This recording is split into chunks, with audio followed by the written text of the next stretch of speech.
All right. Looks like I'm here now. Okay. It is Friday, uh, January 12th at 6:02 p.m. Central Time.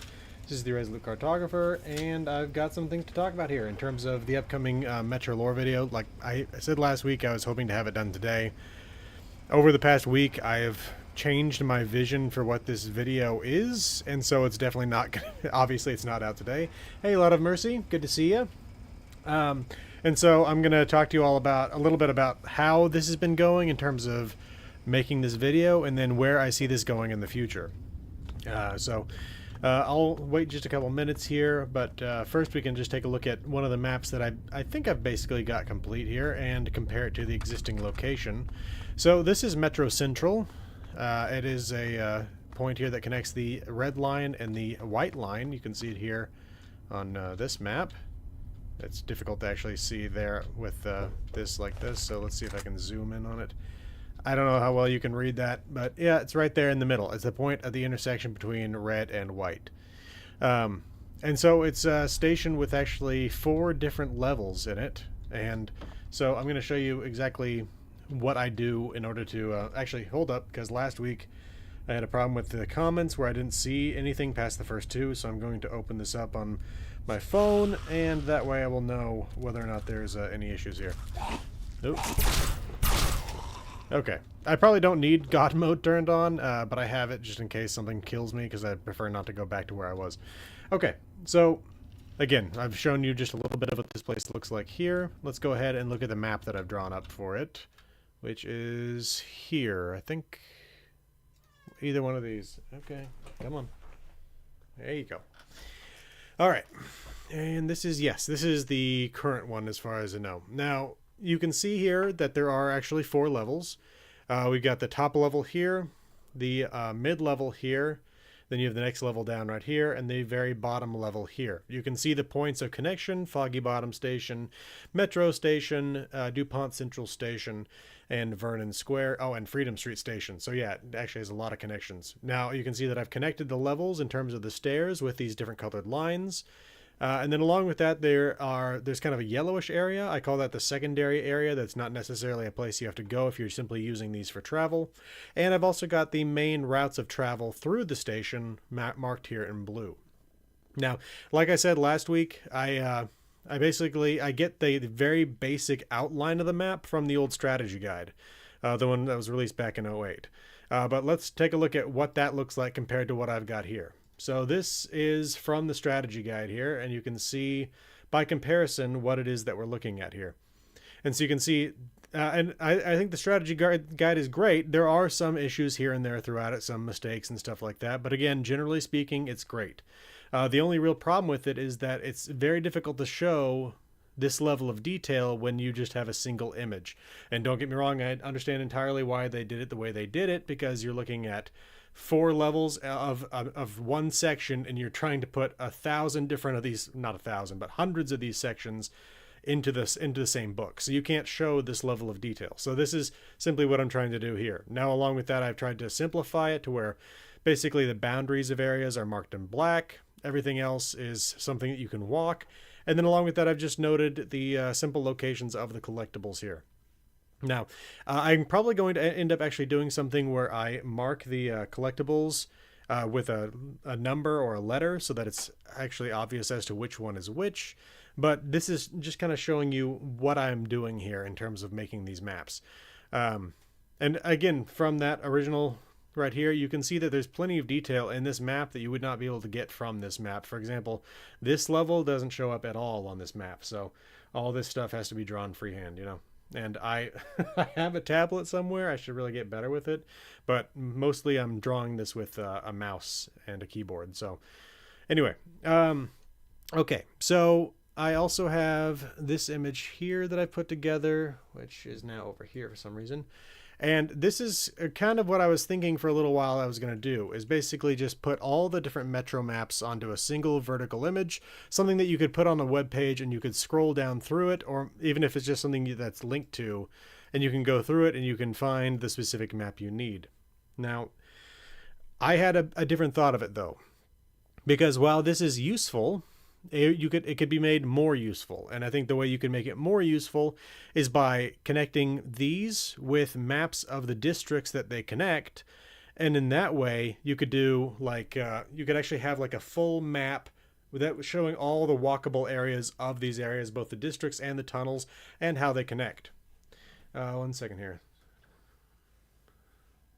Yeah, I think that using the metro to basically make the different districts areas that could only be visited via the metro was great. I think it was a great way to, especially when you consider the technology they had at the time. I mean, you look at the cities in Oblivion, and they're tiny, completely surrounded by walls, and it's actually a separate world space than the exterior world. And it's the same sort of thing here with the metros. If you go up into the districts and you turn on no clip and you fly up into the sky, you can run off into the wasteland, but it's not the wasteland. It's simply basically the skybox and exterior of that district. So again, this is how they ended up connecting all these things. So again, I've decided I'm going to do something like an interactive map instead, to where we basically have like an overview of the wasteland, and I'm trying to decide if I'm going to do it to where it has the top layer visible, and then you can like scroll down to a lower level and you can see this kind of stuff. But I've decided that this has to be something that will accelerate my making of an actual channel website. Now, this is something that I've talked about in the past, but it's not something that I've actually moved forward on just because of the amount of work that's involved in doing it when I'm already trying to also make videos and maps and things like that. It's difficult to make time for making a website when that's the case. So I'm still trying to figure out exactly how I'm going to do that. If I'm going to go with a service or if I'm just going to make it myself. Again, if you're not aware, I did do a coding boot camp a few years ago with the hope of getting a job in the tech industry, and this is right before the tech industry started laying everybody off. And now I found myself trying to find a job when people that had like 5 and 10 years experience were laid off. So not great when you don't have any experience at all. But anyway, that's beside the point. The point here is that I'm trying to decide if I'm going to use the skills I learned there to build the site, or if I'm going to get basically just like a cookie cutter website and then build the individual pages that go to it using my own skills. And so basically I could create this map that has the overall districts and then these lower levels that you could potentially scroll down or just click on the district, have it pop up as a modal. I'm not entirely sure exactly the way I'm going to do that, but I've also considered the fact that I could basically do almost a Google Maps sort of a situation here, to where you could be like, okay, I'm in the wasteland. I need to get to DuPont Circle. What's the fastest way to get there? And I know enough about using graph algorithms that I could actually give you a fastest route to a location. And so I could have it be that it's like, okay, well, the fastest route is for you to take the tepid sewer from the wasteland just east of the Anchorage Memorial, right? And what I'll end up doing in that case is basically going into these stations like Farragut West Station, follow this path myself, basically at a normal run, and then actually timing myself while I do that, and then creating this data structure and algorithm to find the fastest path through the metro system to get to where you need to go. Again, that's kind of like a dream scenario that I could create that sort of thing. I theoretically know how to do that. It's just a question of implementing it. And so we'll see exactly where that goes, but I definitely think it's time for me to actually just get the website built. And along with the maps, I'll also include things like the data on the different systems in Starfield. And along with that, the data on the planetary resources and like Mass Effect 2. And then, anytime I draw maps like for the pit or for this, I'll of course include those there as well. And then also, I'm trying to figure out exactly how I'm going to do this. But basically, I'll also have my videos hosted on this website. Now, exactly how I would probably set up some sort of channel membership on that web page or something like that and I'd find some way to get people who are already my patrons and channel members access to that without having to go through that. But it does cost money to host those videos myself. I currently do that through Amazon Web Services, and anybody who's currently a patron gets access to those videos with a link that I send them in an email every single time I release a lore video. But anyway, so let's see, what else have I got here? I've made some notes this time because I didn't want to forget something here. Okay, So with that stuff said, I basically getting back to the game here. Um, Actually, we can do a quick stroll through the station so you can see what I was talking about in terms of the map corresponding thing here. This is the top level. So if we come up this way, we got the exit over here. Let me put the gun away to run a little bit faster. Okay, Pennsylvania Avenue. Did I have that as Pennsylvania Avenue? I'm actually not sure if I got that right. I probably got that wrong. Yeah, I got that wrong. I've got that as Vernon Square. And I knew that was Pennsylvania Avenue. I don't know. Again, there are some things here still that I need to fix. But let's see. Because, again, I've got my other map of systems that shows that connection. But where was I? Okay, there's that again. But again, I'll fix that. But you can see where we were just coming up those two sets of stairs. So what I was going to say, though, while we go follow the map that I made here, is that I'm going to be taking some time in doing this. This is going to take probably months to fully create these maps, because each one of these maps takes, like, hours to make. And as you can see, I still need to go back through and make sure I check everything, because that had to be fixed. But anyway, so we get to this level here with these two sets of stairs. Come down here to the next level down. We got the two sets of stairs going down to the level below, down to the red line platform.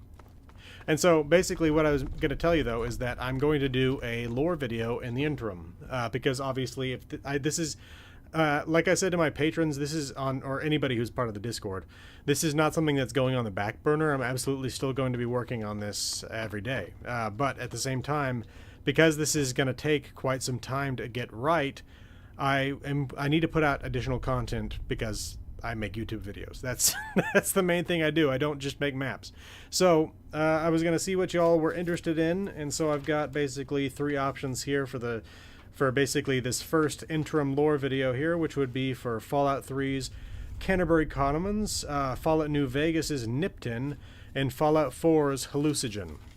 Now, currently, I've got a short queue in Fallout 4 in that basically I'm covering Hallucinogen, and then following that I'll be covering the Gunners, and then following that I'll be covering Covenant, I think is the name of the town. I think that was a request to cover Covenant.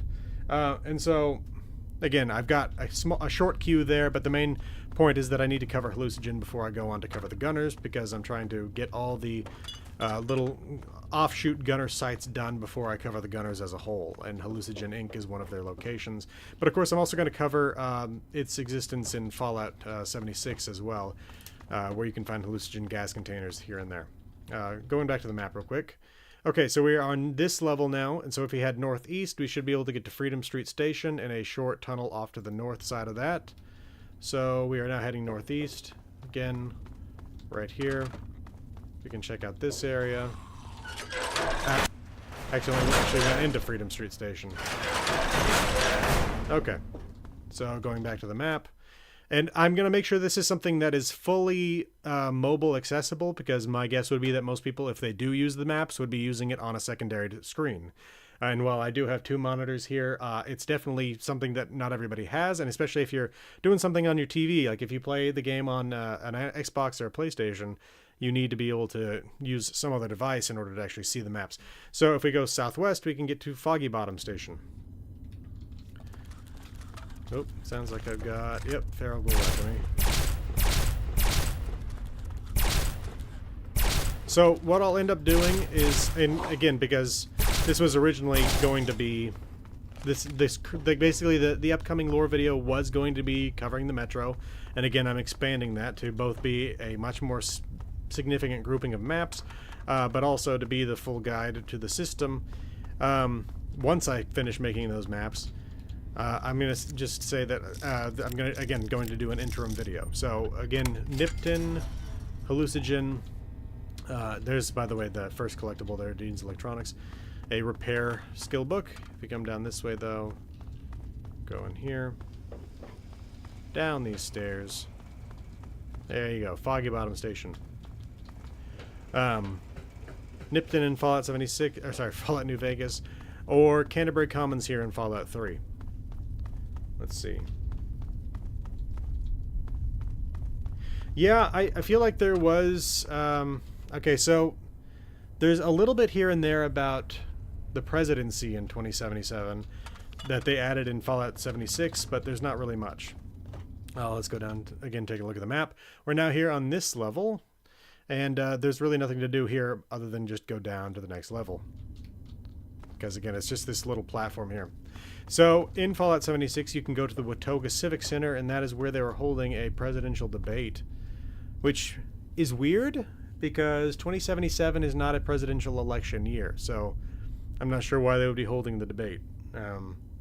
And I don't think 78 is either. So it's one of those things where it's like, it would make more sense if it was 2079 and they were having a debate, or even, 2080. But it wasn't. And it also wasn't 2076, which would have been another presidential election year. But anyway, okay, so we're down on the next level, the bottom level here. Bottom level at the south connects to Museum Station, and at the north connects to DuPont Circle Station. Let's go back on there. So heading south, we can head down to the Museum Station. So yeah, I don't think they... there are occasionally times where I don't think that the level designers were cognizant of things like not going to be a presidential debate when there's not a presidential election going on. Unless, of course, something happened with the USSA, which I believe is how it's actually... I don't think it's the USA anymore. I don't remember. There's some little bits of pre-war lore that I'm kind of loose on, and part of that is the whole United States dividing into 13 commonwealths. And it feels like this. Anyway, Pugilism Illustrated, another one of the collectible books right here. But let's get over to the Museum Station entrance. So maybe when the United States changed into the 13 districts, Museum Station, let's head to DuPont Circle Station. Maybe at that point, they ended up changing the presidential term length, or maybe even there was some sort of thing where it's like, okay, we're ending the current president's term, immediately going to have an election. Now the election cycle has shifted 2 years. So it's entirely possibly the case that there's simply something we don't know about why it is they would be holding a presidential debate in a non-presidential election year, and also in a non-run-up to a presidential election year. So anyway, though, coming up this way. Now, in terms of what the Enclave was doing, yeah, there's not much that's talked about there. It really... The crazy thing is, like, you go to the White Spring Bunker, and the place is full of all their sigils. They obviously had the uniforms ready to go. Again, DuPont Circle Station, so... Shows you... Again, most of this is right. I think I even had that as Pennsylvania Avenue. I don't know why I changed it. Anyway. So they had the place completely ready to go, and on the day of the bombs, there were already soldiers that were ready to act on behalf of the Enclave, not on behalf of the United States. Those are the soldiers that machine gunned the non-Enclave members of the House of Representatives. But we don't really know what they were doing. Like, we know that, for example, that Secretary Eckhart was preparing the bunker for his use by setting up a state-of-the-art bioweapons lab, but... again, other than like vague stuff, we don't generally know what else was going on. They seem to have just been kind of preparing for the upcoming war. And again, we also know that the President of the United States was not in Washington, D.C. on the day of the bombs, because he was already at the Poseidon Energy oil rig. Basically, so it seems like they knew the war was just around the corner.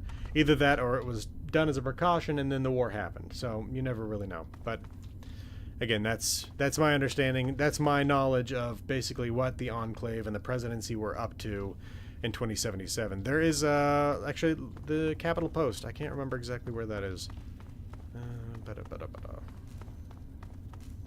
Where would the Capitol Post be? What character is this actually?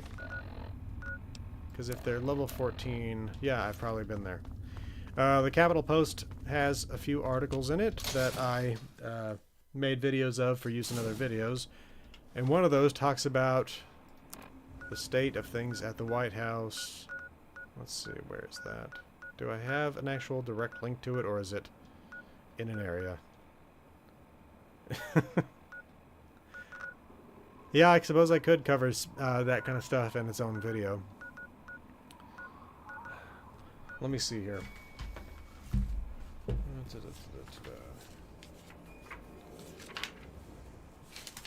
Again, this is one of those things that I'm hoping to actually make more useful when I make this full map and videos.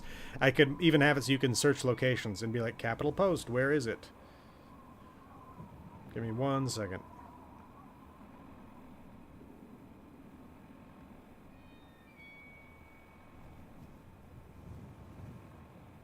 Is there? I did not know that there was a Snatcher reference at the Capital Post. Let's see. Okay.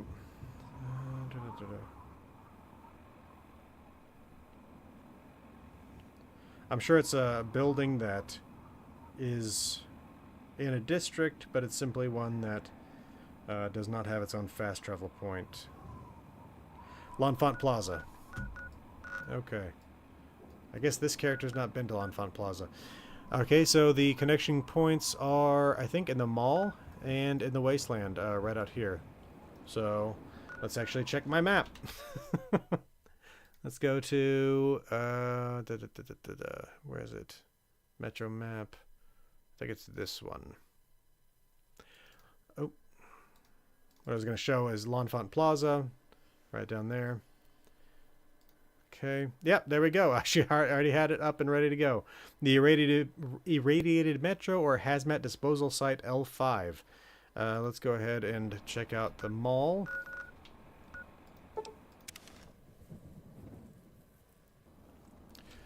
Okay. So, let's see. I don't think I've been there on this character yet. Probably what happened is I visited it on a previous save, then reloaded the save, and went other places. Let's see.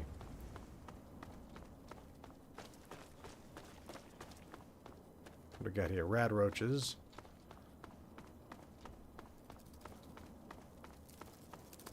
So again, I'm trying to prove the usefulness of my maps a little bit here.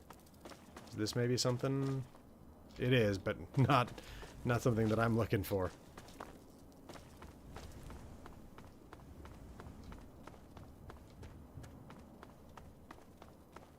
Is this what we're looking for? Mall Southwest?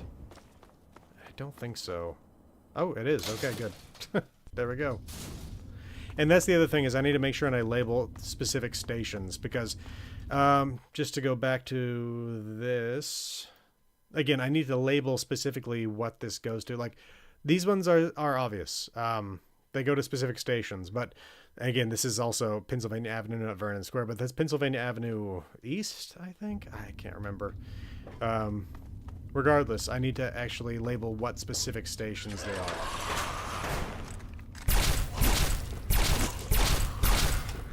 There we go. Oh. I can probably just ignore these guys, but I have not yet mapped this this specific tunnel, so I'm kind of winging it here. And you know, the funny thing is that I played Fallout 3 for hundreds of hours, but I spent so little time in the inner city of DC because I specifically did not like to come through these tunnels because I did not know my way through. And so my hope is that with an actual proper map, people will be less hesitant to try to actually visit locations within the city. Now, it's still quite deadly because you're dealing with Talon Company mercs, super mutants, feral ghouls, centaurs, all that fun stuff. But if you actually know where things are, you might actually want to go visit them. Let's see.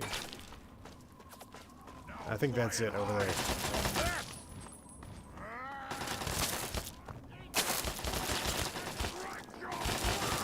Good lord. Oh. Vertibird coming down.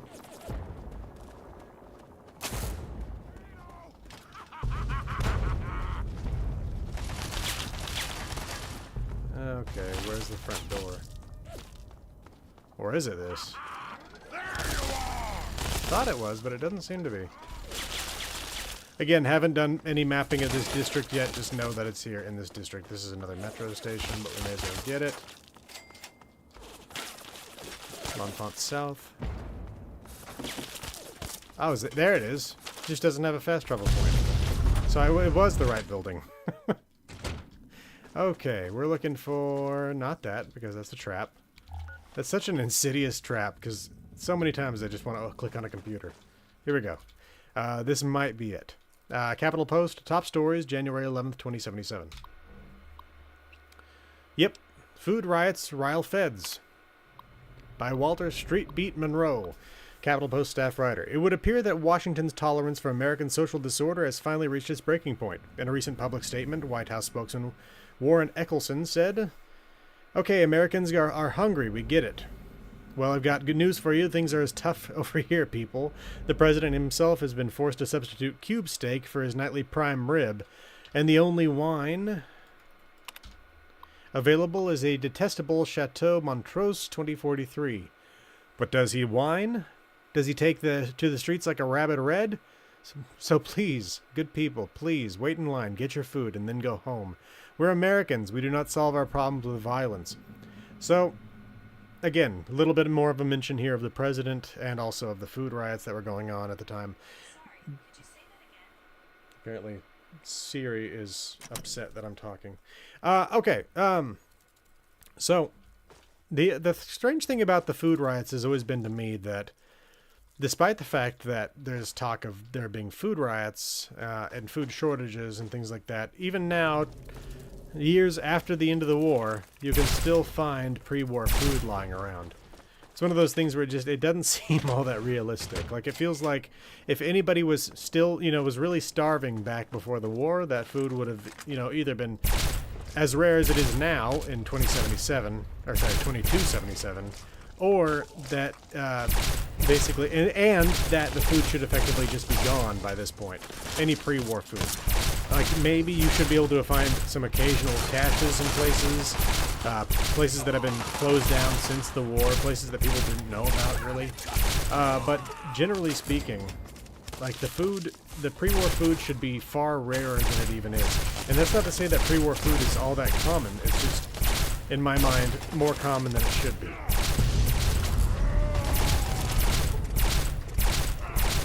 This is stupid. I'm fighting things in God mode. There's no reason. Okay. Sorry, my cat is upset that I'm not petting her right now. Okay. Alright, so, again, for those of you who are just joining us, the Metro video is delayed, but it's delayed because I'm expanding its scope. I'm going to be making a much more detailed map, and what that means is I'm going to actually finally build out the channel website and put the stuff on there so it's easier to find. Like, I tweeted out a Google Drive link to all of the resources and fauna and flora that I found in Starfield, and I can guarantee you that no more than 100 people probably saw that. Despite the fact that, again, it's basically a guide to where you can find every single animal and plant in the entirety of the game of Starfield. So, what I'll end up doing is, again, actually building out the channel site and making these things available to everybody. It's happening again. I just noticed this. There's a half dozen messages here that I've not seen. I am sorry, y'all. Okay, I don't know what's going on with this comment system. Let's see here. Love the DC. The good bits are downtown. Yep, DC downtown is fun. Hey, Night Spearhead, good to see you. Yeah, the aesthetic of this game is definitely significantly different than what you find in later games. And let's see here. Playing through Fallout 3. Fallout 3 is a lot of fun. I would absolutely recommend that you play it if you haven't. Fallout 4 is definitely better in terms of actual, like, gunfighting and stuff like that, but the world of Fallout 3 is very, very interesting. I absolutely recommend it to everybody. Food is replaced by aliens, yes. Maybe the government was hiding food. They absolutely were, but at the same time, they were not. I don't think that there would still be food at this point. Talent Company blasting off again. Yeah. No, yeah, I don't know, again, why it happens. The weird thing is I can see the concurrent viewer count, I can see the average view duration, I can see the line of viewers moving up and down as people come in and out of the stream, but the comments are frozen back on the one where a lot of Mercy said there is also a Hideo Kojima Snatcher reference at the Capitol Post. I don't know why that's the case, so good thing I'm watching it on my own phone as well, so... not that I like Unarmed, but if you were not aware, again, like I said last time, there are enough skill books in Fallout 3 that so long as you level everything up to 50 at a minimum, you can take care of the remaining 50 points with all the skill books you find. It's not actually exactly the case. There are at least a couple of skill books that can only be found if you have good karma, and some that can only be found if you have bad karma, so they cannot be found by the same person. But that's not really a big deal, because it's just a couple extra points to replace the one you're missing. And then what would I find useful here? I don't even know. This isn't even a real playthrough. This is just a character that I use in order to film stuff and explore things. For the purposes of making videos. So let's just go Commando. Okay. Okay, so, and again, while I'm working on making the channel website a reality and putting those maps on there, I'm also going to be working on basically some interim lore videos to replace the Metro video, given that it's now going to take longer. So, as I was saying earlier, that's going to be the Canterbury Commons video for Fallout 3, the Nipton video for Fallout New Vegas, or the Hallucinogen video for Fallout 4. Probably what I'll end up doing is... It's difficult to say, because I've got, like I said before, a line of videos that I need to produce for Fallout 4, but let me see what the most recent Fallout I covered that wasn't 76, because I've been covering 76 for a while for the Settlers of Foundation. Looks like my most recent video was on Greyditch here in Fallout 3. So instead of covering Fallout 3, I'll either cover Nipton or Hallucinogen, and which one would... Probably Nipton, because the one I covered right before Greyditch was Vault 95 and Fallout 4. Before that it was Prim. So I will be going to Nipton and creating a video on that. Now I've covered a little bit of Nipton's history already, in that I've covered the story of the Powdergangers, but I have not covered the entirety of the story there. I've also not talked about the real-world history of Nipton. Not that I know much about it, and given how small it is, my guess is it's not going to be terribly easy to find a lot about the story of real-world Nipton. But I'm going to do my best, and I will put together a video on that. After that, I will then... I love how whenever the guy with the minigun drops the minigun, they go to try to grab the minigun. In this case, it looks like he tried to grab an assault rifle. My guess is I damaged the minigun. Let's see here. Yeah, well, no, it's actually still got a pretty good value to it. I don't know. So yeah, it's probably going to be Nipton that I cover next. Food stockpile place in Fallout 4. Yeah, no, that's true. Let's see. Yeah, gotta win the lottery. Republic of Dave. Preston Garvey, good to see ya. Yeah, Nipton is cleared for settlement now, thanks to the efforts of the Legion. Before that, it was a settlement. One of sin and debauchery, according to the Legion. They are not a fan of Nipton. Although, I always kind of wonder exactly how much of that is actual morality and how much of that is just them trying to have their own moral excuse for exterminating entire populations of people. While I'm doing God mode, I may as well have some fun with the Fat Man, right? If I've got infinite ammo for it. So again, gonna work on getting that channel website up, getting this stuff up there. It's been long enough. I've been promising this thing for at least a couple years now, maybe even 3. Just because I finished that boot camp in December of 20, so I would assume I would have started talking about this back in 21. So yeah, I need to actually get on that. That's the other great thing about God mode, is you never actually have to reload. So yeah, and so basically I've got an actual mock-up of the website. I don't even know where it is off the top of my head right now, but I'll make the decision tonight whether or not I'm going to actually build the site myself and just do it, or again go to some place like Squarespace or something like that that constantly gets advertised on every podcast. So let's see. All right, anybody have any questions about this Metro stuff, the maps that I'm making, the different districts, things like that? Anything on the upcoming lore videos? Anything about anything, I guess.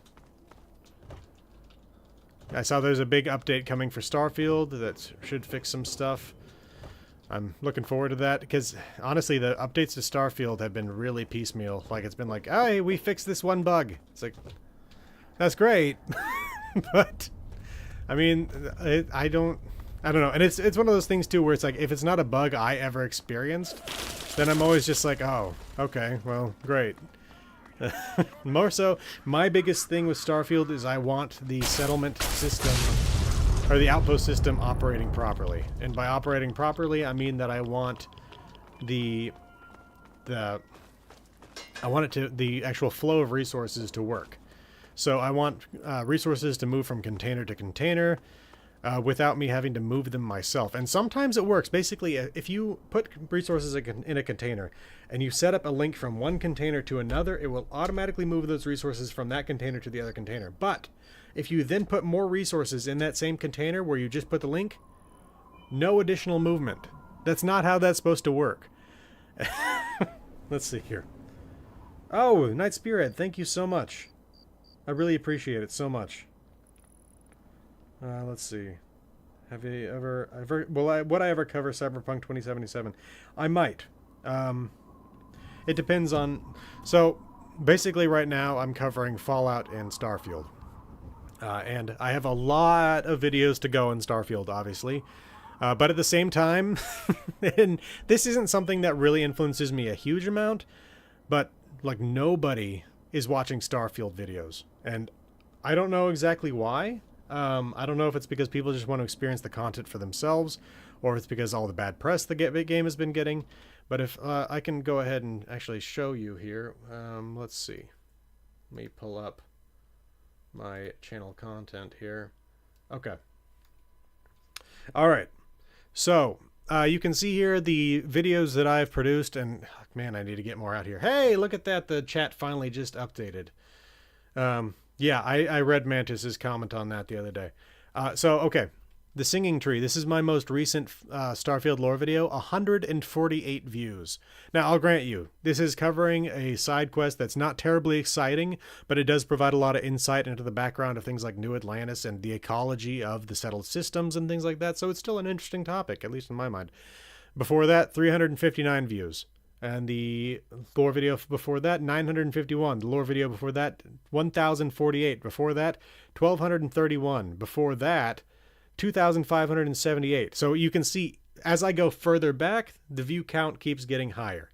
Now, as we get all the way back here to my very first one, I think I have one of the biggest Starfield lore videos at 180,000 views on that one. It's my most viewed lore video. I'm sure there are people out there that have, like, the story of what happened to Earth or something like that, where it's got more views on that, especially ones that were released before the game even came out, or like released the day the game came out for the people that had been covering it during the early access period. But again, this is my most viewed video. It's my most viewed Starfield lore video. And again, everyone after that drops off precipitously. So, and again, I'm still going to keep making lore videos on Starfield because I find the lore there interesting, but it's one of those things where it's like people generally don't seem to. So that's that. So if we go to, this isn't a huge amount of views on my Settlers of Foundation lore video, but at the same time, I also did spread that thing out in 9 separate episodes that also got views the entire way along it as well. So and before that, we get back to the most recent other lore videos. Again, Fallout 3, this one didn't make too much, but I don't think people thought there's that much to learn about Grey Ditch. But I think that I shared some stuff there that I had never learned before about Grey Ditch, and things about ants that I found interesting. So, hey, Psychedelic Jizz. Lovely name. Glad you like the videos.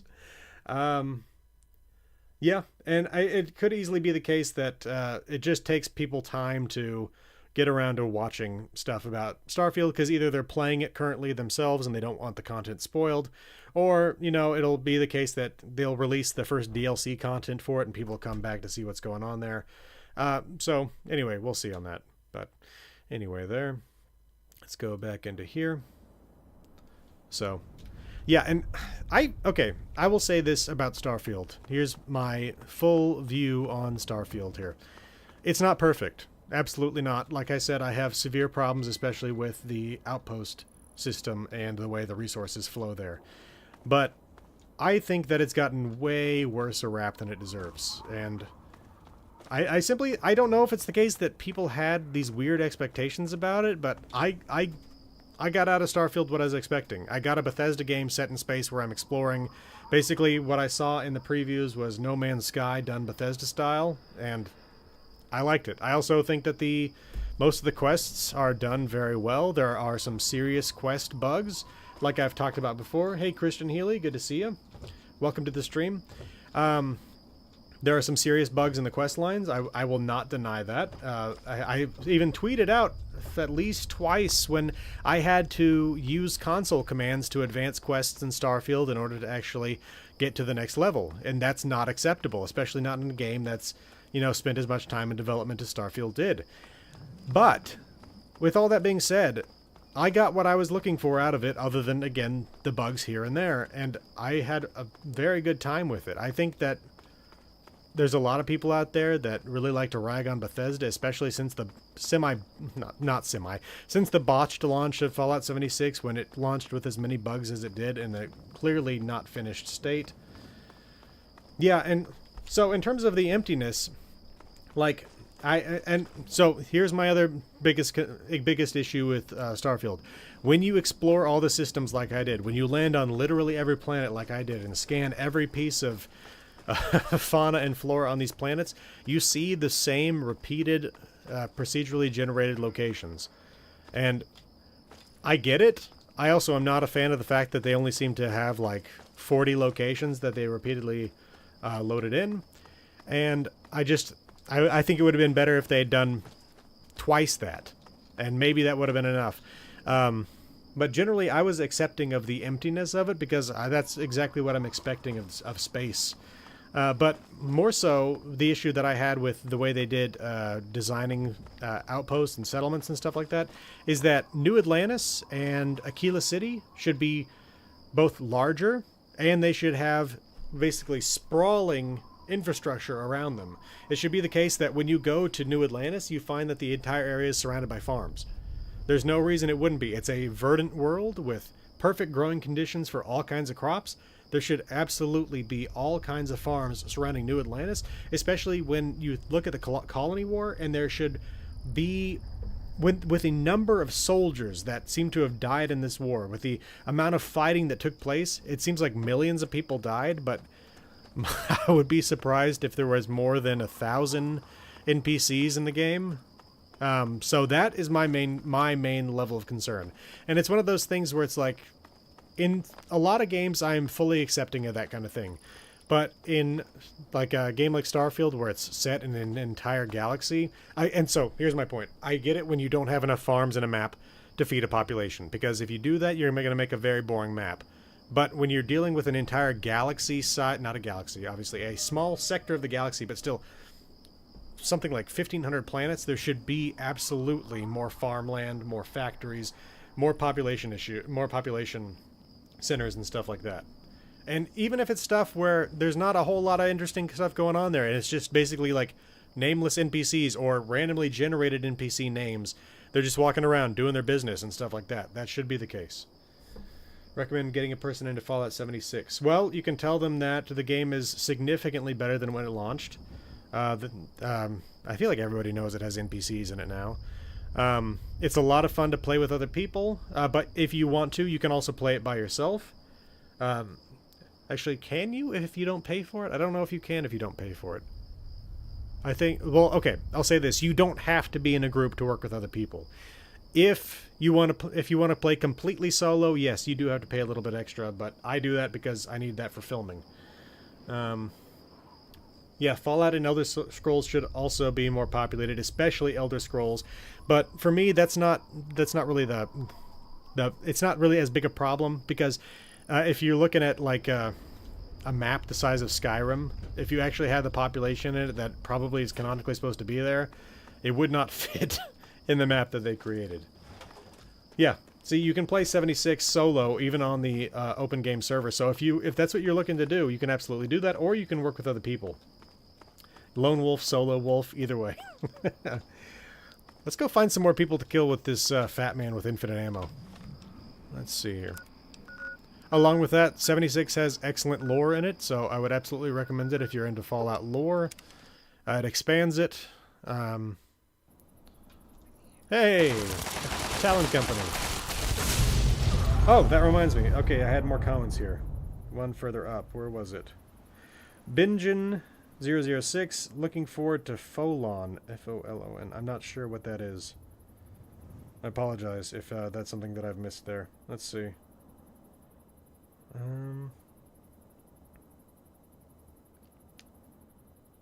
Okay, yeah, and okay, I was just not aware of that with the pit and all that. Oh, Fallout London. I'm considering playing that. I've said this before, I generally don't like to play non-canonical Fallout material because I don't want to mix the material up in my head, but that's not going to be a problem with something like Fallout London. It's a different thing where you're playing something in the Capital Wasteland, and you may even come across a location that you don't even know is not canonical. And I don't want to accidentally put one of those things in a lore video. But with something like Fallout London, that seems much more unlikely to contain something that would be confusing in my head. Let's see. What new topic is being covered in Fallout lore going forward? Okay. So I've got... Oh. I've got a list of lore videos that I'm looking to make. Let's see. In Fallout 76, I still need to cover the city of Charleston. I've got a few videos there that I need to remake because I made them early on before I really had settled on a style of lore making. And then along with that, I need to cover... What is there actually new? Possibly Nuka... what's it called? Nuka World on Parade. I need to cover the new material in Atlantic City. And at some point I will need to make additional videos to follow up with the Responders, the Brother to Steel, all the factions which have new content there. I would be surprised. Like, okay, it would be... Here's what I could think they could do with Super Mutants in Fallout London. I could see one location, like a single location. I'm not saying a specific one. I'm saying a single location with Super Mutants, where it's like some sort of allied research laboratory, where like you've got UK and US scientists working on working with FEV. Retreating. I could see one location like that, but if they have like a full-blown DC style super mutant infestation, that's insane. That would be insane, is what I'm saying. Feral ghouls, absolutely. Super mutants, no. Let's see. Okay. Other topics. In Fallout 3, it's one of those things where in Fallout 3 I almost need to, like, it's been years since I really played through the game. So far in Fallout 3 I've been covering specific locations. For example, let me actually open up the map. I covered already Vault 92. I covered... what else? It's been a while since I've thought about this stuff. Megaton. I've covered Grey Ditch. And so, basically, mostly what I'm doing currently is going through and covering different locations and the stories of those locations. As I, get back into it, there will be specific topics that I cover. The stories of individual locations, maybe even, spots that aren't even settled.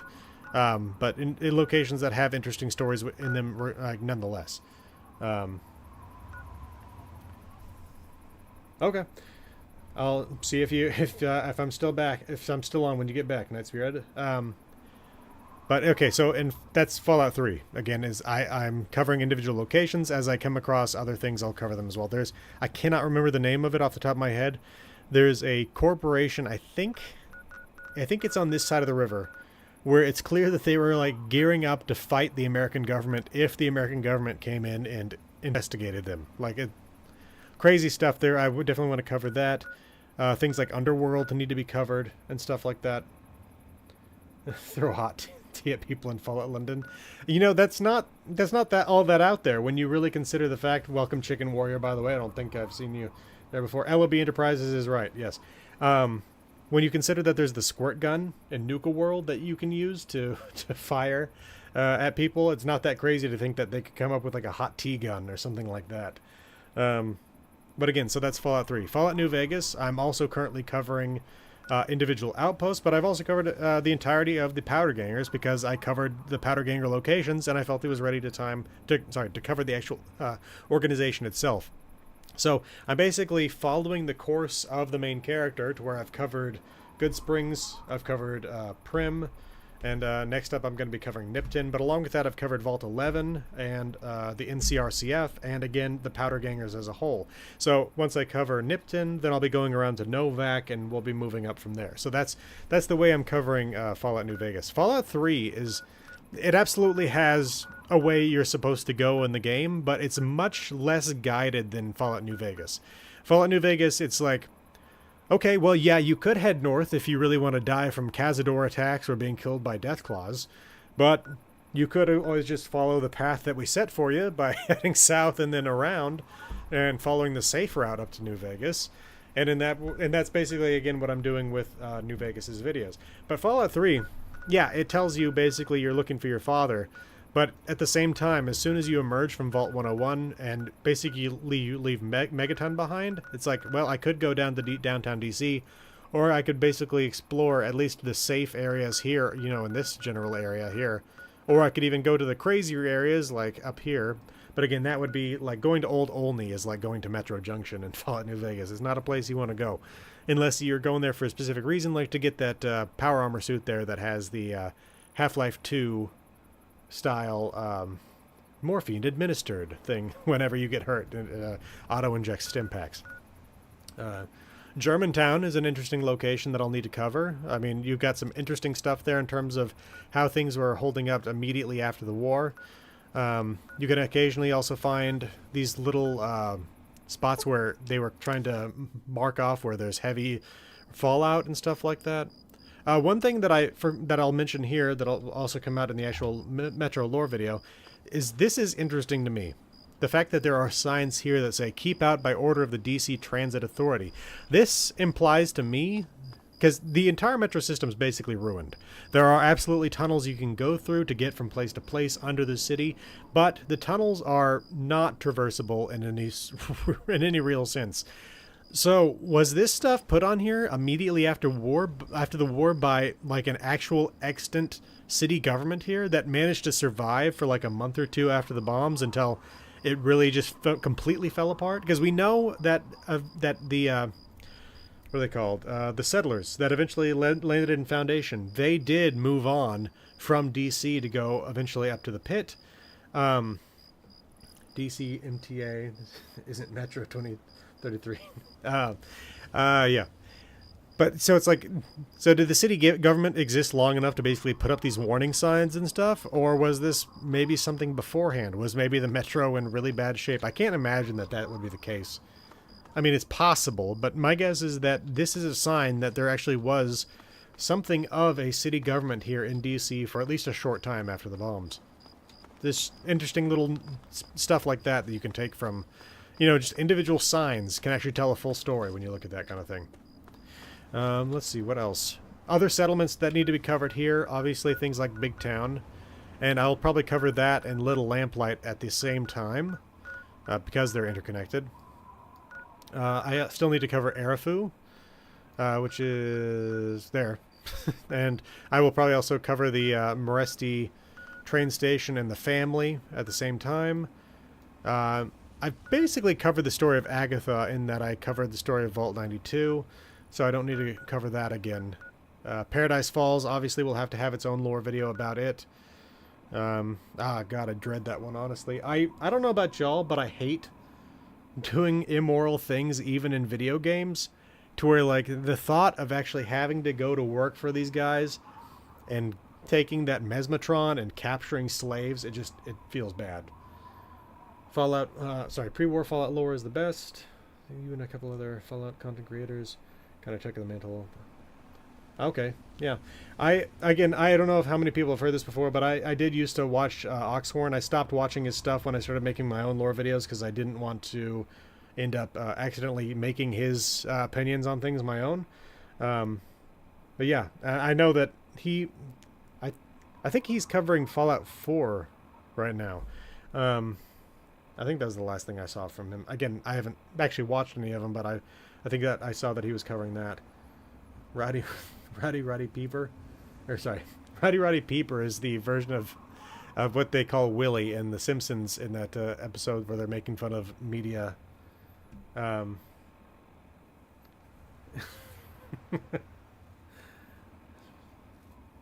funny. Nice person in real life and an a-hole in Fallout. I can't, it's really hard for me to bring myself to do it. Like, in covering Greyditch, there's the potential of taking Brian Wilkes from Greyditch and delivering him directly to Paradise Falls to be a slave, and oh, the thought of actually doing that is so repugnant. I mean, it's so evil to take this child who has just lost his family and his friends and deliver him into slavery instead of into the arms of his family in Rivet City. Oh, man. Yeah, the sarcastic options, yeah. But at some point, it's the same thing where I did cover the Powder Gangers and I went along with the Powder Gangers, and so you would have to do some obviously nasty stuff for them in the process. I will cover it, but I'm not looking forward to that. I think I mentioned this a couple streams ago, but I think there's been some more proof released that I am right about the future of Fallout 76 in terms of where they're going. So if you didn't hear that then, I think that they're absolutely going to be bringing a weather control machine into the situation.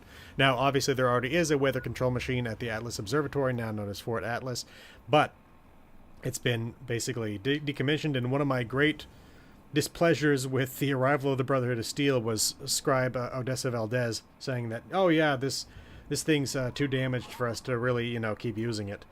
But at that, in my Brotherhood of Steel, the Expedition lore video, I said that I think that what's going to end up happening is that Mount Weather, an actual site in real life, is going to be a weather control machine run by the Enclave, and the fact that Bethesda gave us weather control stations for our camps makes me think very seriously that there is going to be more weather control stuff in the future. Now, this absolutely could just be a coincidence, and I could be looking into this and seeing something that I want to see, which I absolutely do want to see, a weather control machine be part of this whole thing. But I'm hopeful, especially because I don't know if I've said this much before, but I would love to see an actual, like, at some point, like a benevolent Enclave chapter. Like, because it's like every time we see the Enclave, they're evil, and for obvious reason, because like the whole concept of the Enclave is evil. But you look at what happened at the White Spring, and you see that most of them didn't actually want to carry out the war. So when the war effectively ended, and they had the chance to bow out, they were looking to do that, but it was actually Secretary Eckhart that brought them back into it. And so it's one of those things where it's like, how great would it be if there was an Enclave chapter that basically survived the war and was like, oh, this is what we were basically rooting for here? And so they actually, and so you actually end up with like a chapter where they're actually trying to help the people. So how great would it be if also Mount Weather wasn't just like an Enclave weather machine, but was actually them trying to correct the weather created by the end of the war? How great would that be? To where they're actually trying to fix the world, and in the process they end up creating all kinds of crazy bad stuff, Yeah, you can say the Remnants are a good chapter, but it's not the same thing as saying like a full-on chapter. We're talking about people that basically left the Enclave behind like decades prior, and were moving on to live their own lives until they were called back to service to fight against whoever you get them to side against. So, yeah. So yes, I will say they are a good chapter, but I'm talking about like a full-fledged Enclave chapter, something like what the White Spring was, something like what the Enclave that comes here to DC is like, something that size with that level of power, trying to do good. And it could even be the case where it's like they're kind of a benevolent dictatorship sort of thing, where it's like, yeah, you don't have any freedom, but they are absolutely trying to make your life better. I still think that would be an interesting thing to cover. I've also talked about I'd like to see some sort of non-Enclave American government remnants, and as Bethesda has been making some of the games non-canon, like Tactics and Brotherhood are selectively canon, they could easily make it the case that at Cheyenne Mountain you had a non-Enclave American government cell basically survive the war and keep operating. So I think anything like that would be interesting to see, but I don't know. Okay, so any more questions here that anybody has? Again, gonna be setting up the channel website, putting maps on it, working on the Metro video over time as I create the maps, and along with that, I'm gonna be moving on to make the Nipton lore video. Barely acknowledged that Brotherhood existed, and it makes sense. Let's see. Oop. Oh! God mode. This is like one of those things where it's like it's fun to play like the old school Grand Theft Autos with cheats, but also it's, you know, it gets boring after a while because it's like if nothing can actually kill me, yeah, it's fun to blow some stuff up with mini nukes, but yeah. So again, any more questions before we close things out here, or are we good until next week?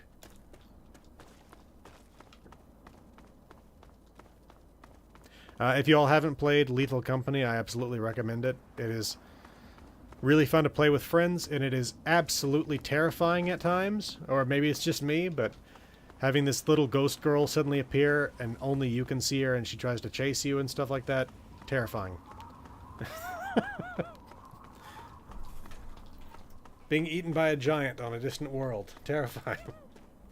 Being followed by a Jack-in-the-Box with legs, terrifying.